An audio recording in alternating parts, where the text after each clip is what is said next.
Welcome to Power CEOs, the truth behind the business. I'm Jen Gaudet, your fearless host, entrepreneur, investor, and business strategist. Why are we here? Because I believe that iron sharpens iron. And when we bring successful entrepreneurs, industry leaders, and other investors to come and share what's working in business and maybe even some of what's not, we are all able to learn and grow.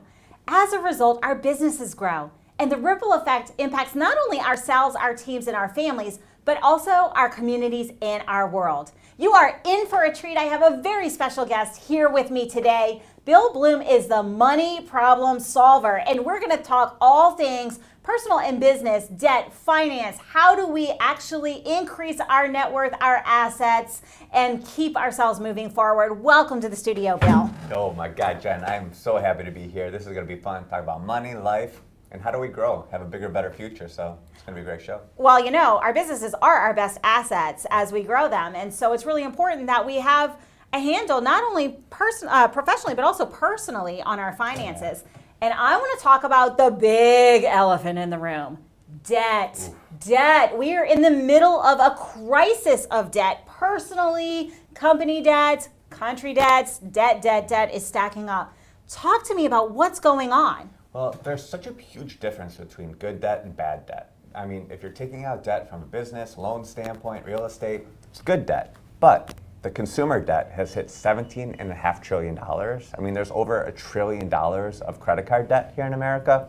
It's a huge problem, incredibly huge problem. So this is something that is going to stagnate growth and not give us an opportunity to have like a much bigger future for America here. And so what is going on? Why does our personal debt keep growing? What is fueling this crisis, and how do we put a stop in it? Well, some of it, it's too easy to spend money. You can go on your phone and buy almost anything. And that's like, you want it now, you want it now, you want it now. That needs to change, but that's a habitual thing. I think that having a path forward is something people don't realize, and they don't actually plan for it, to have goals. So with the credit card debt being so large, it's a determining factor of people spending when they shouldn't be. And so let's talk about how do we get out of that? Like, how do we interrupt that pattern? Because the reality is if we're only making minimum payments on credit card debt, specifically while we're on that topic, we're not actually chipping away at the principal balance at all. No, not at all. You're actually like pushing a boulder uphill, but the boulder is growing. It's growing, and it falls down on you. When you can figure out a way to compartmentalize your debt and show, here's my highest interest rate, you should tackle that debt first, and then that boulder is going to get smaller, and then continue down that path. And I've created a company that's going to help entrepreneurs and families and individuals alike to solve this problem for them.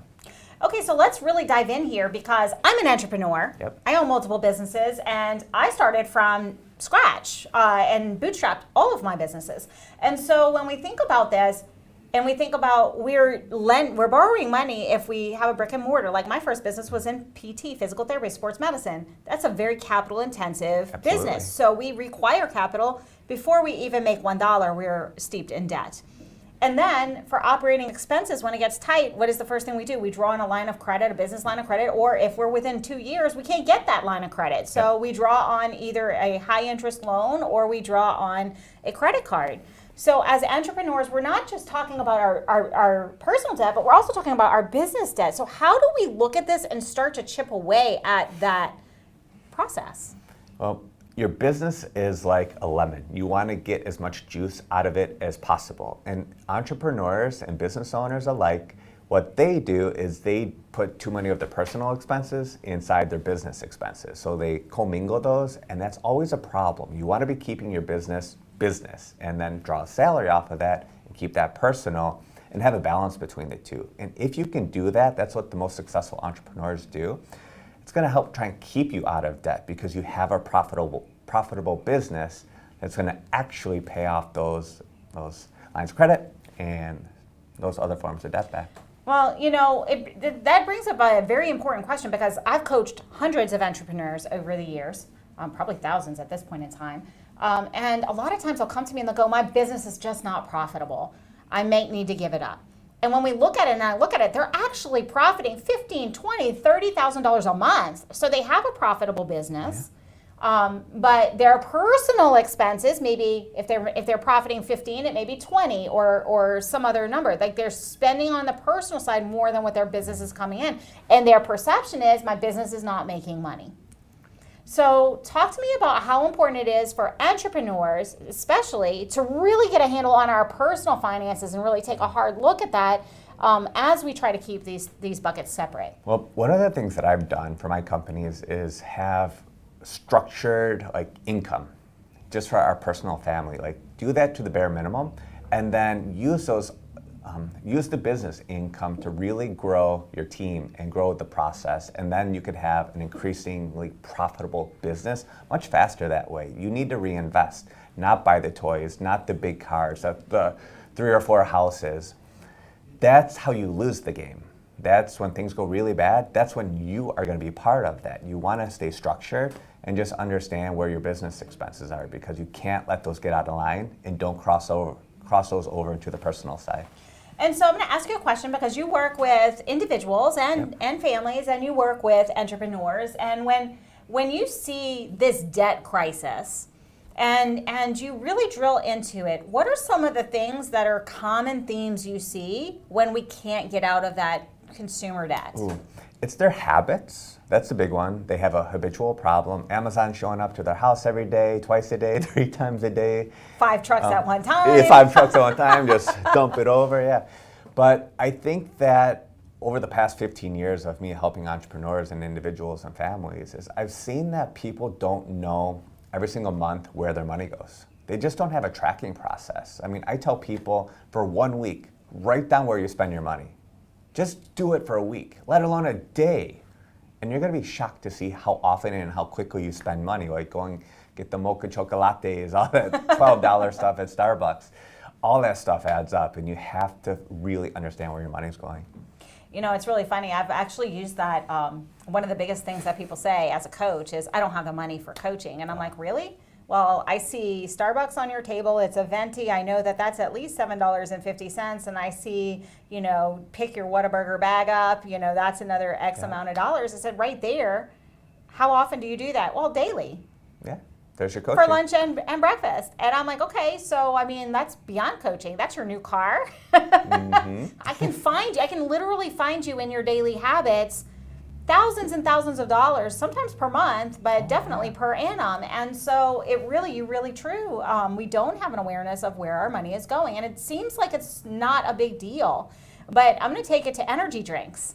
Everybody is enamored with it. I don't care what your energy drink is. I'm not a fan. I'm a human performance specialist, physical therapist by trade. I'm all about human performance, and I don't put chemicals like that into my body if I can help it. However, it's a thing, and I watch the younger generation. They've got a Monster at breakfast, they've got a Red Bull at lunch, or pick your poison. And then I think about it, and I'm like, you add that up, they have no idea. So I actually give them, as the younger entrepreneurs, I'm like, I want you to look at your personal expenses. I don't even start with your business expenses. Start with your personal expenses. How much per month are you spending on your on all of those drinks? Just those drinks. Just those drinks. And they come back to me and they go, wow, that was $583 last month. Wow. And I say, did you realize you were spending that? I had no idea. They have no idea. And this could be anything. This could be soda. This could be, whatever it is that is your daily habit. So I start actually on the personal side, and then I turn it to the business so they get a more understanding, because if we're not disciplined in our personal life, we're sure not going to be disciplined with our finances in our business life. So awareness, how is it that you are solving this problem? So when Mint went away just recently, actually, it was unfortunate because they did such a great job of helping people track their money. So with our app and website, the Diane Money Company, we're able to utilize basically what they did and show you where you're spending your money every month. And that way you have visibility into your spending. And when you have visibility, you get to make those little incremental changes and not spend $600 a month on sugary energy drinks that you don't need. That's like hurting you, actually. Oh, and I want to lose weight, so you're saving on all those calories. So you have an app. It is literally showing us, bringing awareness to where our money is spending, and it also brings awareness to where our money is going in our debt equation as well. Absolutely, because when you have debt, everybody has it at some point in their life. The whole objective is to get out of it as quickly as possible. And that's what we do. We show you the roadmap on how to get rid of your personal bad debt every single month as quickly as possible. And then also, here's the best part. It shows you how much money you're gonna save. So if it shows you you're gonna save an extra $10,000 by paying an extra, let's say $250 a month on your debt, think about that extra $10,000 and then think about that compounding over the next 20, 30 years of your life. It's really powerful. You could have a better future just because of you can get rid of your bad debt. It's really powerful. We do have to take a quick break, but we will be right back after these messages.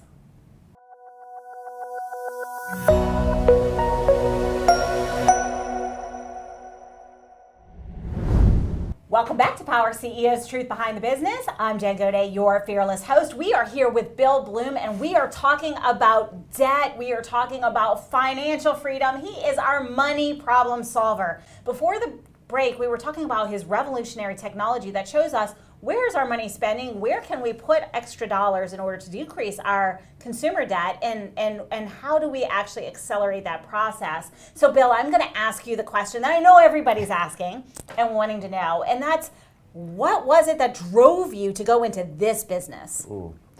Being a financial advisor for 15 years, I've seen this so many times. People can't get out of their credit card debt or they can't invest because of these problems. So I wanted to create a technology that's going to solve the problem for you and really allow you to stop guessing and stressing about your money. And that's where the whole premise of the app came into play, because it actually uses machine learning where it's going to analyze your spending for you. And I just want to help people get rid of $1 trillion worth of consumer debt. $1 trillion. It's just time. There's over 17 trillion in America, and the technology is going to actually do the work for you. So it's time to make it happen. Yeah, absolutely. And you know, as an investor myself, I can't earn 30% reliably per annum. Like, I can't earn that reliably. Now, do I? Yes, some years I've done better than that. But every year, year over year, I cannot. So it makes sense for me to pay off debt first, because why the heck would I pay 27 or 29% interest to somebody else if I'm not seeing that on the investor side? And so talk to me a little bit about, what is the power behind taking control of our personal and our business finances and getting out of that burden? Like, what does that free up for us? Well, you're paying yourself 30%, 20%, or 7% back. Like, you're making that by getting rid of the debt. And that's huge. Mark Cuban says it all the time. It's like you're paying yourself first. And that way you're able to set up your financial future. It's all about freedom at that point, and your purpose and your family and the things you want to do. I mean, think about it. If you didn't have an extra couple $1,000s a month of bad debt payments, what are the things you could do with that? There's so many great things where you could actually start enjoying your life. And that's my big purpose and passion, is to help free people up to figure that out. And you know, Bill, I really love that you want to decrease debt by $1 trillion. With a T, folks. That's $1 trillion he wants to reduce in debt with a T. I can't even fathom that amount of money personally. I can't even really understand what that looks like. But while we're doing this, as an entrepreneur, we go through growth phases in our business. And when we're on a growth trajectory, we have to invest more capital into our business. We have to reinvest in our business. And if we're on this journey, how do we pick and choose what dollars go where when we're trying to reduce debt and grow our business? Yeah, so there's a fine line between that, right? You want to definitely make sure that you have your terrible, like 13, 15, 20% debts being wiped out first. The rule of thumb is, it depends on how well your business is doing. If you can generate 10% on your cash, you want to invest that money and put that back into the business. To whereas if you have 3, 4, 5% loans, you use the 10% returns to pay off the loans. And that's actually, you're making 5% on that every year or every month, or however your business works. So that's your general rule of thumb, and you want to always stick with that, but you have to know your numbers. And working with you, I'm sure people know their numbers. They've heard me preach about know your numbers in business on this show more than one time. I confess, I love to talk about that. That is a soapbox of mine, because honestly, in business, if we don't know our numbers, we don't have a business. Absolutely. We cannot determine where we're going, whether we're growing, whether we're dying, if we don't know our numbers. So you're absolutely right. Thank you for that. Welcome. I didn't even know he was going to go on my soapbox today. And so as we look at this, it's kind of similar with whether or not we pay off our mortgages. Right. can I earn more money with this? Like, talk to me about that, because I have a lot of people who invest, people who utilize and leverage the mortgage tools in their investment strategy. Talk a little bit about what is that line and what does that look like? So I've worked with so many people, especially people who are like 60 and 70 years old, and they ask me all the time, should we pay off our mortgage? And it's like, let's pull out the amortization schedule. It's like, put my glasses on, you know. It's like, you've got to get technical with these things, but if you're not paying hardly any interest anymore, you're better off investing that money, especially if you're at a 2, 3, 4% mortgage rate. You're probably, right, it's not a guarantee, but you're probably better off investing that money or starting that company. I mean, my wife and I had the same process. Like, we had the cash to pay off our home, but our mortgage is 2.75%, and I know that right now we're only paying $12,000 a year of interest on what's left, because I already paid half of it off. So there's a certain threshold that you want to pay attention to, and working with your financial professional, like work with them on this, or yourself or your accountant. Know your numbers, because you're not going to be paying a lot of interest at the end, so you should invest that.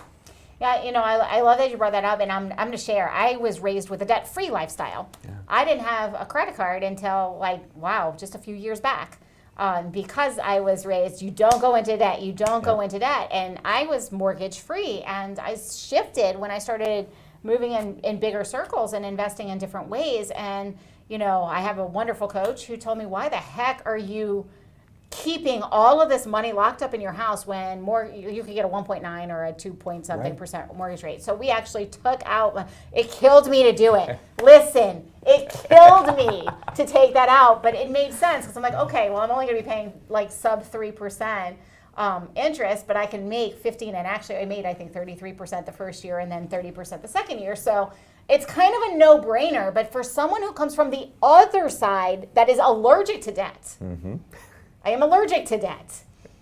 To do that was very, very hard too. So let's flip that bill. We have a lot of consumer debt and a lot of problem on one side, but we also have people who are afraid of debt. Yeah. Because we were raised on the other side of the spectrum.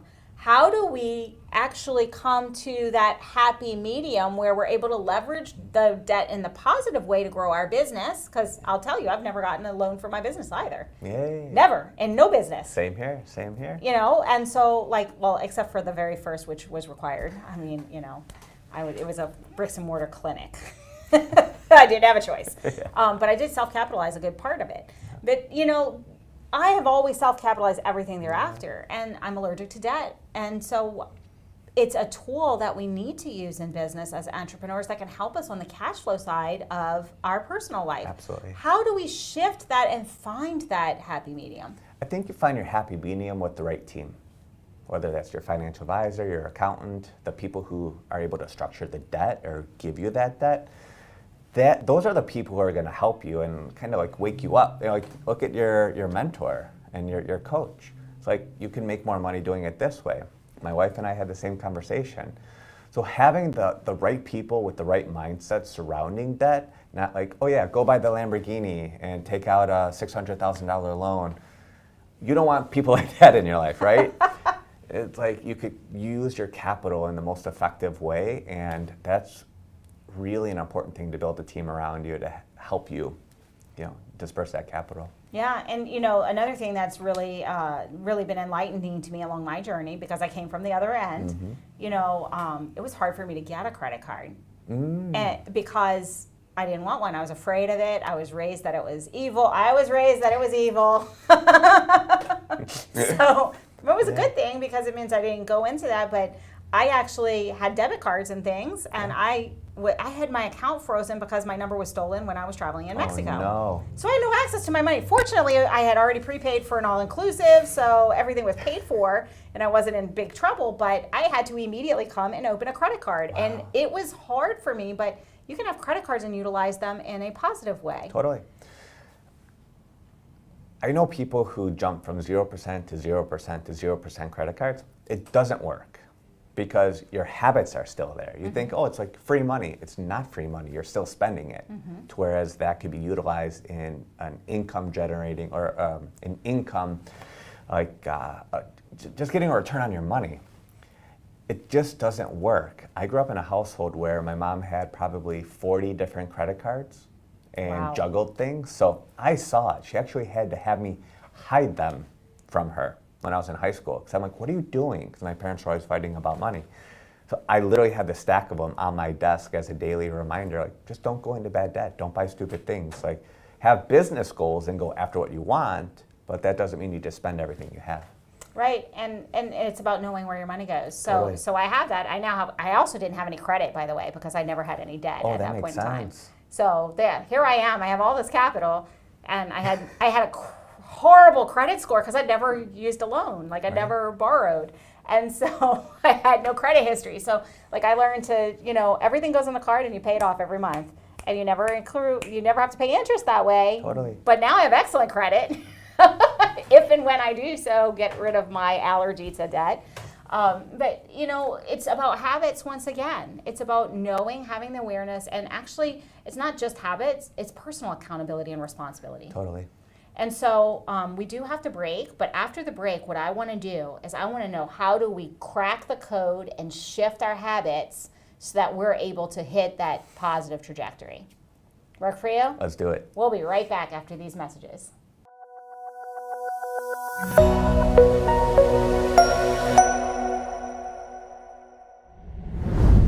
Welcome back to Power CEOs, the truth behind the business. If you're just tuning in, you're going to want to go to nowmedia.tv, click on shows, go to Power CEOs and see the first half. Why? Because we are tackling debt. We are talking money. We are here in studio with Bill Bloom, the money problem solver. He has an amazing app that helps us get awareness around where we are spending our money, how to spend our money more wisely, how to get out of debt, and how to increase our available cash flow, really, and see more money in our pockets.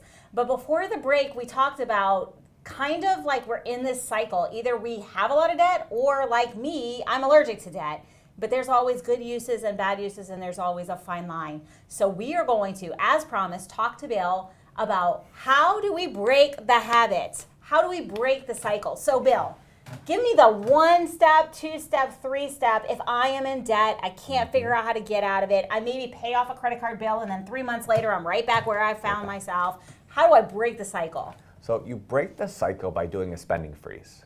Like, you stop spending money on things that you don't need. You have to have the mental awareness to do this. So I want you to actually write down where you're spending money every single day for at least a couple days, and understand where your money is being spent. If you need help with this, Diane Money will do the work for you. It'll show you where you're spending your money every single month, and then set up a plan. Instead of spending the $1,000 a month on entertainment or going out and getting coffees or breakfast, lunches, use that to pay off your debt. So reallocate that $1,000, and then once you pay off that credit card, use that money and start saving. So be aware. Step number 2 is really simple, is just reallocate the money that you're spending to pay off that debt, and then don't go back into the habit. Automatically set up ACHs, set up where you could automatically have the money being moved for you every month. Start putting that into savings, and then you start investing. That's how your money grows. So pay yourself first. You pay yourself first. Amen. Pay yourself first. I love it. So you have it here, folks. Bill just gave you a roadmap. If you are listening, if you are watching, and you're like, yeah, I've got a little bit of consumer debt. Yeah, it doesn't really go anywhere. It's going in the wrong direction. Maybe the balances are going up. They're creeping up. I'm not paying them off every month. He just gave you the roadmap. So what were those steps once again, Bill? So spending freeze, understand where every penny is going for at least a couple days, and then reallocate those monies where you shouldn't be spending, like on entertainment, going out to eat, coffees. Use that to pay off your debt, and then automatically move the money into your savings account once you get the debt paid off. So automatically do everything. So if that is you, wherever you are in this process, if you've already got a good awareness of where your money goes, then go to step 2. But pick the one step if you know that you are one of these people who has some credit card debt, whether it's in your business, whether it's your personal life, take the action today. If we listen to Bill and we have this conversation, we've had conversations along a lot about numbers and knowing and having an awareness of where our money is, but if we don't take action, we don't go anywhere. So let's do it. Today is the day we decide, because we're here with Bill, and Bill is going to reduce $1 trillion with a T dollars of debt in the United States alone. So now talk to me to the other end of the spectrum. Talk to the me in this end of the spectrum. how do we start to develop a healthier relationship with money and leveraging the tools that are out there so that we can actually not stifle our growth in our business? Yeah, I mean, you could use debt in the most powerful way. If you're going to buy a building for your business, for instance, you probably want to use leverage, and that's debt, because your business is going to generate the capital to pay that off. Whenever you're going to retire, you need to have assets to pay for your lifestyle. It's all about generating income. It doesn't matter if you're an entrepreneur, if you're working for a company. If you can understand how much money your assets can generate on a monthly or annual basis, that's the name of the game of being in business or retirement. They kind of go hand in hand. Absolutely, they do. And so I know that this is a fun conversation, but what are the steps for those of us who are allergic to debt so that we can get a little bit more comfortable? What's the baby steps in order for us to understand, okay, this is actually okay, I'm going to buy this building, it's going to be an asset, it's going to generate this. Like, what's that baby step for us? The baby step is knowing exactly how much interest you're going to pay and look at your amortization schedules, because there's going to be almost like a break-even point, like halfway through that loan, where you want to really focus that energy of getting rid of that debt, especially where rates are right now. I mean, you're going to pay 7-8% on a building or on an investment property. You want to get that paid off first, and then you can reallocate the capital to do another one, and then buy more buildings, and then expand your net worth and expand your, the income that you're going to make from your businesses. That's like a great baby step, is just knowing your numbers going into the deals before you actually take action. And I think it's really important when we buy something, it's all about how we buy. We have to buy smart. We have to know that we're going to have the cash flow. And I think something that's an asterisk to that is also, we can't go in there with the rosy glasses. No, God, no. So many times, one of the things I see a lot of investors and entrepreneurs trip up on is they see the best case scenario and they expect the best case scenario. Well, guess what, folks? The best case scenario really doesn't happen very often. It maybe happens 1% of the time. It requires a lot of luck, the right timing, all the right, and even the most successful people don't hit it every time. So I always like to look at what's the worst case scenario, the most likely, and the best case. If the worst case scenario I can live with, it's not going to have me, living on the streets or whatever, then can I live with that? Yes, no. And then what's the most likely scenario? And we have to look at the most likely and the worst case scenarios when we're looking at the debt equation as well. Absolutely. Because if we're planning for the best case scenario that is the pie in the sky moonshot that maybe 1 in 1,000 hit, we're doing it wrong. Totally. Yeah, I mean, that's so true, Jen. If you work with someone who's like doing a mortgage for you or doing the mortgage for the business, understand, like, what if things go wrong? Ask those questions. Like, talk to your financial advisor, whomever he or she is. What if we don't hit these numbers? Like, ask those questions, because you need to be educated. The more you self-educate, the better off you're going to be. And when you understand all those things, you're just going to make so much better choices. Absolutely. So Bill, I know that we've talked about a lot of things. We've talked about your app. We've talked about how amazing that is. How can your app help entrepreneurs with their decision-making process? Well, most entrepreneurs don't know where their money is going because they have the business side and the personal side. We can actually show you everything in one place and show you where all your money is going, really in one app, and show you every month how much you're actually spending. So if you know your business is doing $20,000 a month, but you're spending 40 or 20 or 30, you don't have a profitable business. You want to reallocate some of those funds to growth mechanisms or hiring more people. And it's just a really simple tool to show you where all your money is going every single month. That's fantastic. And so talk to me about how hard it is as a startup, because listen, we've all been there. Anybody who has bootstrapped a business, and even if you're leveraging capital as well, there's good months, there's bad months, and in the beginning it's a kind of rocky road, especially when we're talking about technology. I own a couple tech businesses as well. In development phase, guess what, folks? There ain't no revenue. The money's all going in the wrong direction during the development phase because you can't monetize something that doesn't exist. Right, or work, right? Or has all these bugs. So we don't want to kill our business before it even starts. Hey, buy this. It's not made yet, and it doesn't work. That doesn't work so well. Yeah. So talk to me as a money problem solver and a financial professional who's passionate about this, who also has a tech startup. How is it that you're able to balance all the things and maneuver? Yeah, I mean, I made a ton of mistakes, to be frank with you. I mean, we hired the wrong developers at first, and that cost money. And then when we transitioned over to the second group, We had some hiccups too, but we were able to really focus in on the debt and the AI mechanisms to actually do the work for the user and just make it simple. So yeah, we spent capital, we spent a lot of time, effort, energy, ton of stress. Oh my God, I was so stressed. That's why I lost all my hair. But I was just really fortunate to have the mindset where I know I want to do this for people. I know I'm going to make this work, and we're right at that point where the tech works and it's functioning and it solves the math problems, because it's all math. If you don't want to do the math, Diane Money is going to do the math for you and help you get out of that bad debt as quickly as possible. I really appreciate that. And so tell me, because this is something we talk about a lot, and failure is a part of business. Amen. Talk to me about the biggest failure and when you wanted to just throw in the towel. How did you pick yourself back up and keep going?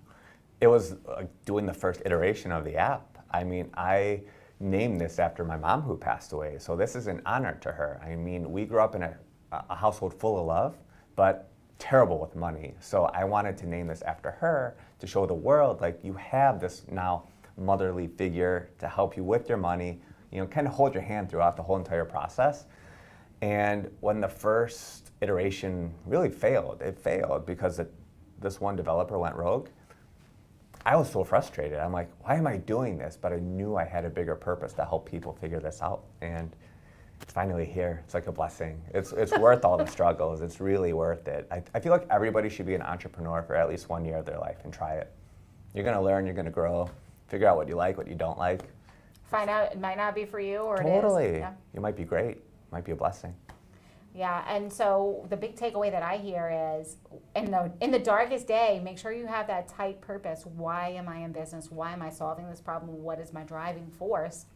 Because it's that passion for what problem you're solving that actually can lift you up so that you can keep trudging forward. Because let's face it, you can see social media and it looks like success is so easy and entrepreneurship's a breeze. It's not. It's hard. It's a lot more failure than it is success. But those little failures, when we pick ourselves up, we climb that mountain, and all of a sudden we're at the summit and we're like, holy cow, how'd I get here? This is awesome. Man, that was a lot of work. But we can appreciate the journey along the way. So if you have that passion, you have that purpose, and you dial in, that is really critical. We do have to take a brief break, but we will be right back after these messages.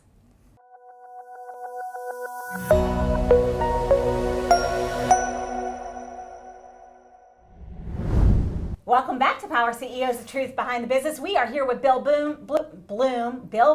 Yep, even I screw up. Big fails all the time. It's all good. But we are here and we are talking about money. Money is the lifeblood of our business. Money is the lifeblood of how we're able to maneuver in our day-to-day lives. And we have talked about how do we get ourselves out of debt? What are those steps? We also talked about the other side of those like me who are a little allergic to debt. How do we get a little bit more comfortable with leveraging the tools that are available so we can actually grow and expand our business? And now, Bill, I'm going to ask you the question that every entrepreneur wants to know, and that's, how do I diversify my assets? How do I grow my money outside of my business or within, or even for the families who are getting out of debt? How do I now translate to the wealth acquisition process? Yeah, so this is a fun one because this is how your money is going to grow. You want to automate everything every single month. Where you are spending that money before, take it off the top, beginning of the month, whenever you get paid, and start investing that money. The one thing I will say is really understand your taxes, because when you put money to work, you want to understand how much of that you're going to keep. So try and utilize some tax-free investments like Roths and things of that nature. But you have to always want to put the same amount of money away every single month. That's one of the things that I recommend people to do is just start somewhere. Start with $100. Start with $500. Just do something and start building that over time. I started that, I've shared my parents are big on this. And when I was 12 and 13 years old, babysitting or doing chores and getting money, I had to save 50 cents of every dollar. Wow. And that was what I was raised in. And so when I came into adulthood, guess what? You can't save 50 cents on every dollar and pay rent. That just is not a thing. But what I did as I entered, age of majority and was living on my own independently and doing all the things that college kids do, I always still saved money. And I started, it's called dollar cost averaging in your world, but to me, I looked at it as the first bill to myself. And guys, it was $25 a month. And I worked 3 jobs in order to save $25 a month and pay my bills, but I was raised with that mentality. So if you think about it, with this conversation, and yes, I'm old, that was in the early 90s, okay? So if you save $25 a month starting in 1990 and now you're at 2024, it's a beautiful thing.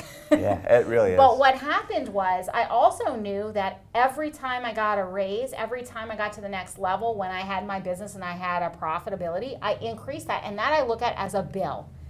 My investment is a bill to myself. I pay my bill to my investments before I pay my mortgage. And so it's really and truly a mindset shift. It's a pay yourself first. And then when I coach business owners, I tell them the same thing. Like, it's the profit first mentality. If you are an entrepreneur, Profit First is an amazing book, by the way. And I'm sure you have some resources as well.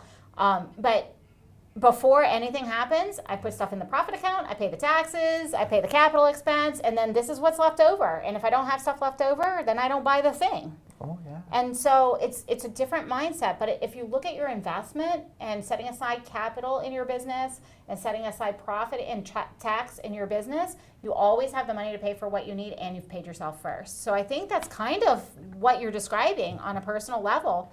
And it's just you have to do it. You have to do it. You said that perfectly. I had a friend, he called me the other day. He's like, I have to pay my tax bill. I need $80,000. What should I do?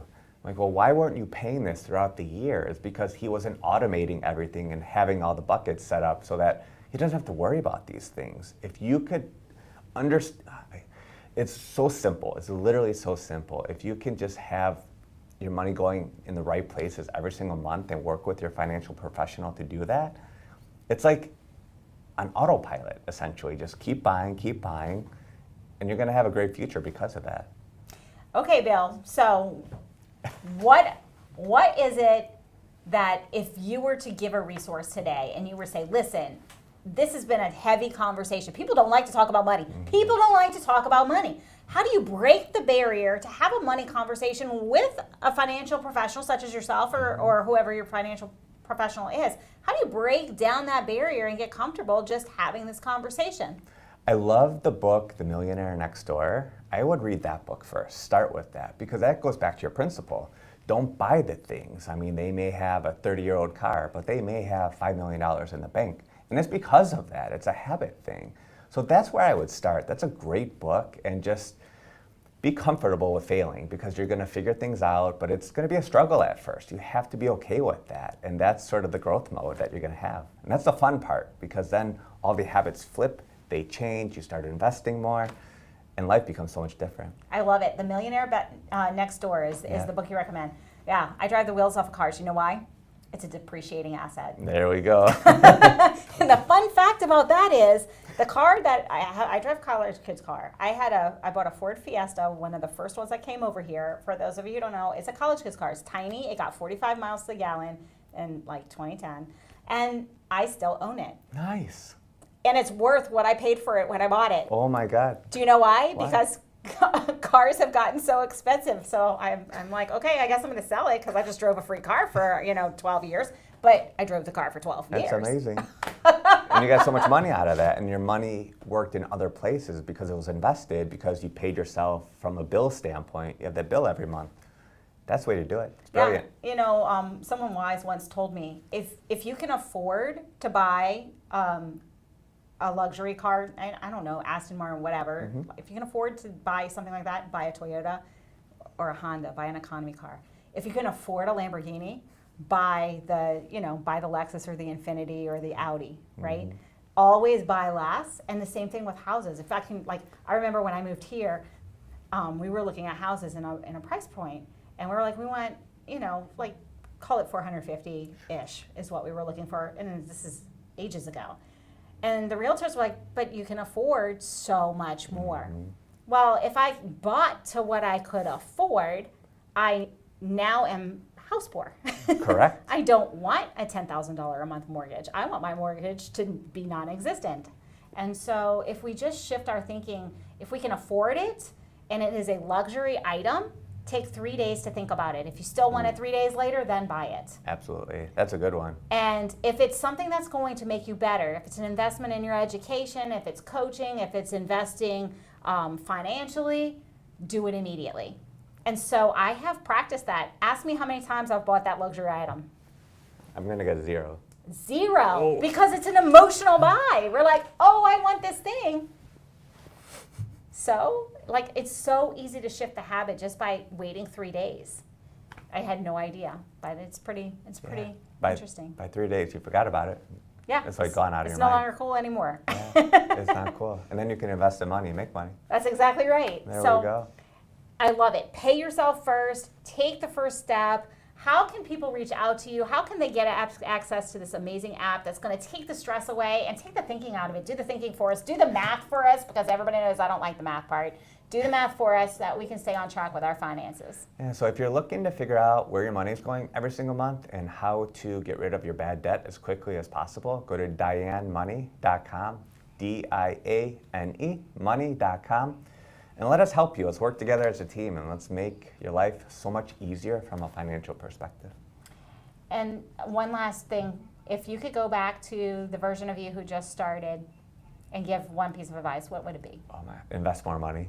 Invest more money. And when things are down, when the markets are down, put as much as you possibly can in, because that's the whole point of having the emergency fund, is to try and really take advantage of those times. And it's all hindsight. I know these things now, but I wish I would have done more of that when I was younger. Absolutely. Invest when things are down. Yeah, buy when everybody is. Like, to me, that's going against the grain. We do that in entrepreneurship too. Totally. When everybody's going to the right, we go to the left, and who has the success? Blue ocean. Okay, thank you so much for your expertise, for everything that you've brought today. I really appreciate you. I appreciate you. Your show is incredible, and I know you're changing a ton of people's lives because of it. Thank you. And you, yes, you, it is time for you to take action. We just listened to Bill. We talked about finances. We talked about taking control of our personal finances and our finances in our business. We talked about how to shift that equation, how to pay ourselves first. Bill gave you many, many steps. It's all just nonsense if you don't take action. Knowledge is just this little piece of the equation, but the magic happens when we implement. So it is your job right now, not tomorrow and not next week, but today, to take that action step, whether it was awareness of where our spending habits are in our business or in our personal life, or it's setting up our profit first account and paying ourselves first, or investing first on the personal side. Whatever that step is, today is the day you do it. Need somebody to guide you through that? Reach out to Bill, reach out to your financial providers, anyone who is in your team or on your team. If you need something, once again, reach out to Bill. But regardless, you take that step and you take it right now so that we can see that positive momentum and shift ourselves to the next level. Unfortunately, all good things do come into an end, including this show. But the good news is we'll be here same time, same station next week. But until then, win today, win this week, and we'll see you next time. This has been a Now Media Networks feature presentation. All rights reserved.